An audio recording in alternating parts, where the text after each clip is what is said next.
ข้อที่2เนาะถ้ามีตัวประกอบให้วางไว้ทางด้านหลังของคำกำมะเฮามาเบิ่งตัวอย่าง是毛衣或者是一是毛衣ลองเสื้อเล่น看书或者看一看书อ่านหนังสือเนาะหรือว่าเบิ่งปึ้มเนาะ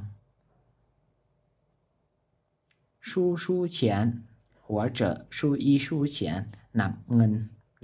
เบิ่งมาเบิ่งการฝึกรูปประโยคจีฉิงเฉาเหลียน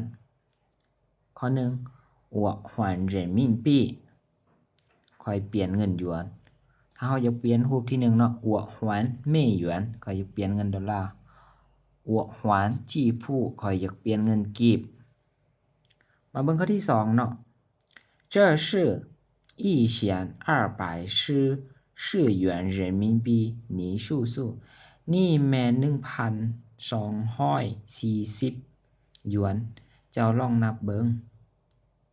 这是ตอนนี้เงินหยวนน่ะเงินดอลลาร์เท่าใดเฮาก็เว้าไปเนาะแล้วก็นี้สู้เฮาก็เว้าจำนวนเงินแล้วก็เว้านำลงมาเลือกเอารูปภาพเนาะรูปภาพ3ภาพนี้เนาะมีเงิน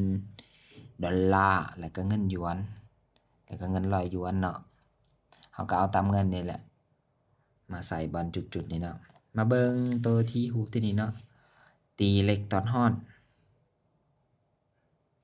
烧热大腿你换什么钱เจ้าเปลี่ยนเงินหยังรูปที่1人民币เงินหยวนรูปที่2